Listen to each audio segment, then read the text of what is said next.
বকা লেক করতেছি, বাট এখানে আরেকটা লেক আছে, সেই লেকটা হচ্ছে থানা লেক। বাট ভাই এখানে যাওয়ার সাহস আমার নাই, মানে এখানে মানুষ অবশ্যই যায়, বাট ভাই হাত পায়ে কাদা, সারা রাত ভিজে আসছি, তাই এখানে যাওয়ার মতন সাহস আমার নাই।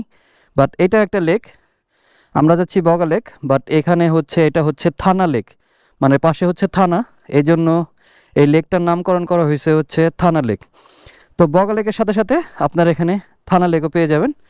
এই হচ্ছে থানা লেকের সম্পূর্ণ ভিউ। আশা করতেছি আপনাদের ভালো লাগছে, জায়গাটা ছোটোর মধ্যে খুব সুন্দর। আপনারা এখানে চাইলে এসে সময় পার করতে পারবেন, আর এখানে আপনাদের সময় দিতেই হবে, কারণ সাজেকে যেমন আমরা দেখছি যে স্কোয়াড ছেড়ে দেয় আমরা চলে যাই, বাট বগা লেকে অনেক প্যারা, নানা রকম জায়গায় এন্ট্রি করতে করতে করতে করতে লাস্টের গাইড নিয়ে এখন আবার এই যে থানাতে এন্ট্রি করতে হবে, তারপর আমরা আবার রওনা দিব। সো একটু বেশি সিকিউরিটি, যাই হোক হয়তো বা এটা আমাদের জন্যই